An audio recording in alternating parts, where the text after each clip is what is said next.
Super star ரஜினிகாந்தோட திரை வாழ்க்கையில் மிகப்பெரிய மைல்கல்லா அமைந்த திரைப்படம்னா அது படையப்பா படம்.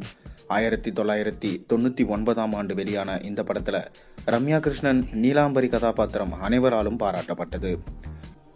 இந்த நிலையில தான் இயக்குனர் கே. எஸ். ரவிக்குமார் மிக விரைவிலேயே படையப்பா 2 படத்தை இயக்க இருப்பதாகவும் அதற்காக ரஜினியை சந்திக்க பக்கா பிளான்ல இருப்பதாகவும் தகவல் வெளிவந்திருக்கு. அதாவது தமிழ் சினிமாவை வசூல் மன்னனா வலம் வந்து கொண்டிருக்கும் சூப்பர் ஸ்டார் ரஜினிகாந்த் அவரோட நடிப்பில் வெளியாகும் திரைப்படங்கள் தமிழ்நாட்டில் மட்டுமில்லாம இந்தியாவையும் கடந்து ஜப்பான், சீனா, அமெரிக்கா உள்ளிட்ட பல நாடுகளிலும் மிக பெரும் வரவேற்பு இருக்கு. குறிப்பா ஜப்பான்ல தமிழ்நாட்டில் உள்ளது போலவே மிகப்பெரிய ரசிகர்கள் பட்டாளம் இருக்காங்க.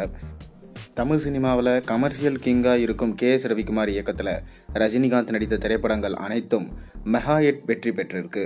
அந்த வகையில் முத்து வெற்றியை தொடர்ந்து கே. எஸ். ரவிக்குமார் மற்றும் ரஜினிகாந்த் கூட்டணி இணைந்த திரைப்படம் தான் படையப்பா படம்.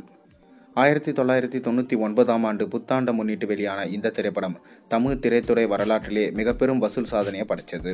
நடிகர் திலகம் சிவாஜி கணேசன் இந்த படத்துல ரஜினிகாந்துக்கு அப்பாவா நடிச்சிருந்தாரு.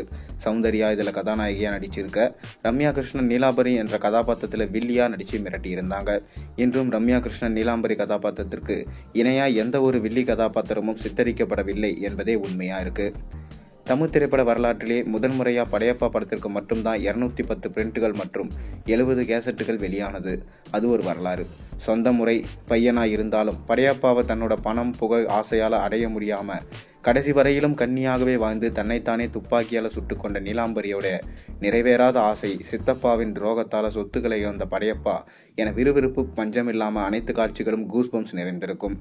இன்று தமிழ் சினிமாவில் மிக பெரும் மைல்கல்லா உள்ளது படையப்பா படத்திற்கு பிறகு ரஜினி மற்றும் கே. எஸ். ரவிக்குமார் மீண்டும் இணைந்த திரைப்படம் லிங்கா திரைப்படம்.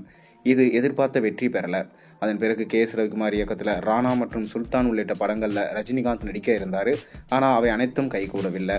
இந்த நிலையில கே. எஸ். ரவிக்குமார் இப்போது படையப்பா 2 இயக்க தயாராகி முழு ஸ்கிரிப்டையும் ரெடி செய்து வருவதாகவும் அதற்காக கடந்த ஆண்டு நடிகை ரம்யா கிருஷ்ணனை சந்தித்ததாகவும் தகவல் ஏற்கனவே வெளியாயிருந்தது. இந்த நிலையில விரைவிலேயே ரஜினியை சந்தித்து படையப்பா 2 கதை குறித்து பேச இருப்பதா தகவல் வெளிவந்திருக்கு. ரஜினிகாந்த் இப்போது லோகேஷ் கனகராஜோட இயக்கத்துல கூலி படத்துல நடிச்சிட்டு இருக்காரு. இதைத் தொடர்ந்து படையப்பா 2 மூலம் மீண்டும் ரஜினி கே. எஸ். ரவிக்குமார் கூட்டணி உருவாகுமா என்று பொறுத்திருந்துதான் நாம பார்க்க வேண்டும். நீங்க என்ன நினைக்கிறீங்க? உங்களோட கருத்துக்களை மறக்காம கீழே கமெண்ட்ல சொல்லுங்க. மேலும் சேனல்ல போடுற ஒரு வீடியோஸும் பிடிச்சிருந்தா மறக்காம சேனலை சப்ஸ்கிரைப் பண்ண, லைக் பண்ணுங்க, பெல் ஐகானை பிரஸ் பண்ணுங்க. அப்பதான் நான் போற வீடியோஸ் எல்லாம் உங்களுக்கு நோட்டிபிகேஷனா வந்து சேரும்.